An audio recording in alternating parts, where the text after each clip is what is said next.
Olá, hoje é terça-feira, 5 de julho e o Senado Notícias está no ar.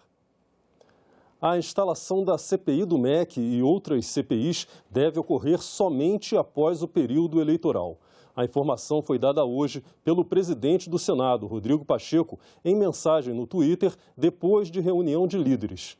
A leitura em plenário dos requerimentos de instalação pode ser feita nesta semana. Escreveu o presidente. O Senado integralmente reconhece a importância das CPIs para investigar ilícitos no MEC, desmatamento ilegal na Amazônia, crime organizado e narcotráfico. Os requerimentos serão lidos em plenário por dever constitucional e questões procedimentais serão decididas. Porém, a ampla maioria dos líderes entende que a instalação de todas elas deve acontecer após o período eleitoral, permitindo-se a participação de todos os senadores e evitando-se a contaminação das investigações pelo processo eleitoral. Esse é o extrato da reunião de líderes ocorrida nesta semana. A proposta que permite a um parlamentar chefiar embaixadas brasileiras sem perder o mandato foi debatida na Comissão de Constituição e Justiça. Diplomatas, especialistas na área internacional e mesmo parlamentares criticaram o texto. Hoje, a Constituição permite que um parlamentar chefie missão diplomática no exterior sem perder o mandato, mas desde que seja um cargo temporário. A PEC quer incluir no texto constitucional a possibilidade de um deputado ou senador assumir uma embaixada no exterior, que é um cargo permanente, sem perder o mandato. O senador Davi Alcolumbre, autor da proposta, justifica que a restrição é uma discriminação com os parlamentares, já que, pela lei, o cargo de embaixador pode, excepcionalmente, ser ocupado por pessoa de fora da carreira. Especialistas e representantes da área diplomática manifestaram preocupação com a proposta. A política externa, ela é nacional. Eu acho que isso já foi ressaltado aqui. Ela não é estadual e não pode ser. E ela é muito menos partidária. Hoje, um parlamentar, se fosse investido dessa função, sem abrir mão do seu, sem se licenciar, poderia simplesmente desconsiderar uma determinação do presidente e o que aconteceria com ele? Provavelmente seria demitido dessa função e voltaria para o seu mandato. Já o diplomata não. Não é razoável que o chefe de missão diplomática permanente tenha compromissos com o poder legislativo, sob pena de desvirtuamento ao mesmo tempo da representação parlamentar e da diplomática. Para finalizar, eu gostaria apenas de recordar o preceito bíblico de que não se deve servir a dois senhores. No caso, em tela, há dois poderes, quanto mais não seja para evitar conflitos de interesses e outras distorções indesejáveis no sistema constitucional vigente. Estamos aí há quase 80 anos formando diplomatas, portanto eu falo em nome dos alunos do Instituto Rio Branco, falo também em nome dos mais de 2.000 diplomatas que foram formados por aquela instituição. A possibilidade de exercer chefias diplomáticas, ela existe, ela é prerrogativa do chefe do executivo, há a possibilidade de que os mandatos, uma vez, se abrindo mão do mandato, essa possibilidade existe e essa contribuição é relevante. Nós não estamos, estimada relatora, questionando esse aspecto. O aspecto que nos preocupa é o exercício, é assumir uma missão diplomática no exercício de um mandato parlamentar. E aí entramos na questão da separação dos poderes. A política externa ela tem uma natureza muito peculiar. A sua maneira de ser pensada, né, a sua maneira de ser produzida, ela tem traços singulares que tornariam, por exemplo, essa banalização da representação no exterior muito prejudicial aos resultados, às consequências da política externa. Uma segunda consequência que eu acho deletéria seria o emprego do posto, né, dessa posição de chefe de missão ou chefe de embaixada para interesses paroquiais particulares. A gente pode tornar, infelizmente, a nossa política externa, a nossa representação junto a certos países ou organizações, um espaço de negociação de interesses privados, de lobby, de práticas pouco republicanas, práticas eleitoreiras. Críticas engrossadas pelos parlamentares que participaram do debate. Eu milito na vida pública sem abrir mão de frequentar boteco. O boteco tem uma sabedoria muito respeitada no Brasil. E nos botecos do Brasil, o que se comenta é que o objetivo desta proposta de emenda à Constituição é arrumar mais uma boquinha para o parlamentar. Apesar de reconhecermos o papel desempenhado pelo Congresso Nacional em prol da política externa brasileira, é preciso estarmos atentos a um fato. A gente não pode misturar interesse político eleitoral e políticas de governo com política de Estado. A tradição brasileira herdada desde os tempos do avô da nossa diplomacia, que era o Alexandre de Gusmão, e sedimentada pelo nosso patrono, Barão do Rio Branco, é de uma política de Estado que exige pragmatismo e racionalidade. E a PEC 34 de 2021 parece ir na contramão desses princípios. Tenho todo o interesse em coletar, sim, o maior número de argumentos em defesa da diplomacia e, mais uma vez, dizer que estou completamente aberta para que a gente possa construir o melhor relatório possível. O INSS poderá pedir ressarcimento de valores da Previdência Social de quem cometer crime de feminicídio. E ainda, suporte a proprietários em busca de regularizar imóveis em assentamentos urbanos. Projetos aprovados na reunião da Comissão de Assuntos Econômicos desta terça-feira. Pelo texto, a regularização fundiária de assentamentos urbanos contará com apoio técnico e financeiro da União.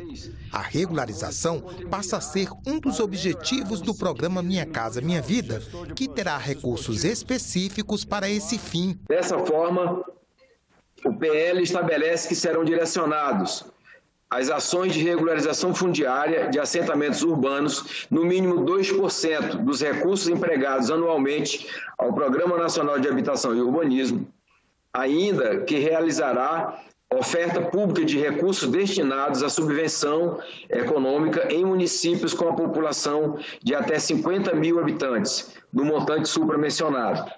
Assim, ao incluir a regularização fundiária com as normas do PLC 64 de 2016, a proposição contribuirá para melhorar a condição de vida de milhões de brasileiros. Outro projeto aprovado prevê que o INSS seja ressarcido de valores referentes ao plano de benefícios da Previdência Social por parte de quem cometer crime de feminicídio, que é quando envolve menosprezo ou discriminação à condição de mulher. O parlamento precisa endurecer o cerco contra aqueles que, em pleno século XXI, persistem no cometimento de práticas de crimes de violência contra a mulher. Assim, independente de o feminicídio ter sido praticado no seio familiar ou não, o agressor estará exposto a ressarcir os cofres públicos pelos prejuízos previdenciários que a sua barbaridade causou. A CAI também aprovou proposta que permite que doações e patrocínios a projeto desportivo ou paradesportivo voltados à inclusão social, de preferência em comunidades carentes, partilhem os limites de dedução das doações a projetos culturais. E ainda, projeto que muda a legislação do imposto de renda referente a aluguéis de imóveis. A intenção do projeto é realmente isentar os brasileiros que comprovem que não tem nenhum outro imóvel e que pagam aluguel. Isentar sem que ele possa, do valor do imóvel, ser dedutível do imposto de renda. Não é o profissional de locação, não é aquele que tem vários imóveis, que só tenha um imóvel locado, que ele possa, em um tempo determinado de 60 meses, 5 anos, possa ter isenção para que o Brasil, ao invés de ao contrário de perder receita, para que o Brasil possa ter a inclusão dessa receita no nosso orçamento geral da União. Um outro projeto aprovado pelos senadores nessa reunião autoriza a liquidação ou parcelamento de dívidas de produtores rurais com o IBAMA, que tenham vencido ou venham a vencer até o dia 31 de dezembro deste ano. O projeto fixa certas condições para o benefício. A Comissão de Assuntos Sociais aprovou hoje o projeto que regula as ações e serviços de telesaúde no Brasil. A proposta agora segue para a votação no plenário do Senado. O atendimento médico por meio da telesaúde foi autorizado emergencialmente por causa da pandemia. A ideia agora é regulamentar o serviço que veio para ficar. Após ouvir especialistas e analisar propostas, a Comissão de Assuntos Sociais aprovou o projeto de lei para a telesaúde, que agora vai ser apreciado pelo plenário do Senado. A pandemia, senador Marcelo Castro, colocou a telesaúde na nossa vida definitivamente. E a velocidade com que essa estratégia, com que esta tática de tratamento vai evoluir, a tecnologia vai disparar uma série de novas demandas de aperfeiçoamento da lei. Uma tecnologia que pode ser apropriada pela imensa maioria da população, que pode ser uma tecnologia que pode ser disponível para toda a população. Vai baratear enormemente os atos médicos. Vai dar acesso àquelas que têm dificuldade, porque imagina um médico com seu tempo, ter que guardar aquele tempo ali para atender a pessoa, para consultar, quando ele pode fazer isso daí à distância. Pelo apelo que o tema assim propõe, eu peço o acompanhamento do colegiado para que nós aprovemos esta proposta.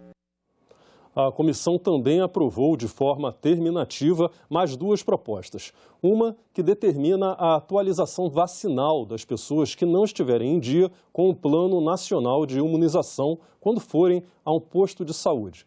E a outra que regulamenta a profissão de gari. Se não houver recurso para a análise pelo plenário, os projetos seguem para a Câmara dos Deputados. A Comissão de Direitos Humanos promoveu nesta segunda-feira uma audiência pública para discutir a violência política no país. Os convidados defenderam mais segurança para a realização das eleições e cobraram posturas mais democráticas dos possíveis candidatos. No requerimento para a audiência, o presidente da comissão, senador Humberto Costa, lembrou que o Brasil registrou, em média, um ato de violência política a cada 4 dias. Foram contabilizados 68 assassinatos políticos e 57 atentados. Os dados são de 2016 a 2020, do estudo Violência Política e Eleitoral no Brasil. A audiência pública de hoje inaugura um ciclo de debates para discutir a violência política no país. No Brasil, atentados contra a vida de parlamentares, prefeitos, governadores, candidatos ou pré-candidatos a cargos eletivos têm aumentado vertiginosamente nos últimos 4 anos. A representante da Associação de Juízes para a Democracia falou sobre o clima de segurança necessário durante as eleições. Solicitou que a comissão envie um ofício ao ministro da Justiça para que seja divulgado o planejamento das autoridades de segurança pública para garantir ao eleitor esse clima de paz. A expressão do direito ao voto como direito humano, de todo o povo brasileiro, como expressão da cidadania, pressupõe um clima de segurança, paz e tranquilidade. Repudiar os constantes ataques e manifestações de desapreço às instituições democráticas.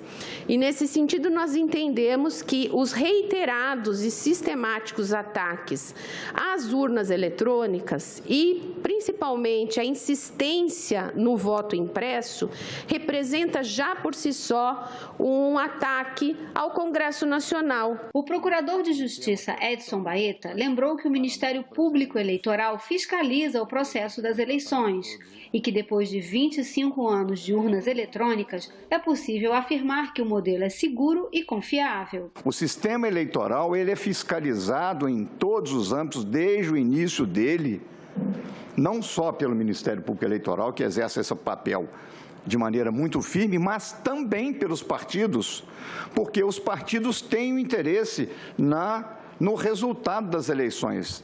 Então, cada um deles, nesse sistema de urna eletrônica, tem acesso aos dados de cada urna. O processo é absolutamente seguro. A representante das igrejas cristãs fez um alerta para que as pessoas desconfiem das notícias enviadas pelos aplicativos de celulares. Quem mais espalha fake news são pessoas que participam de alguma comunidade cristã. E quando eu me dirijo, eu quero chamar a atenção de cristãos e cristãs de qualquer tendência, carismática, pentecostal, do protestantismo histórico, enfim, de todas as tendências. Vamos checar as notícias que nós recebemos. São 13 horas e 39 minutos. Vamos agora acompanhar ao vivo a reunião da Comissão de Meio Ambiente, que vai discutir bioinsumos.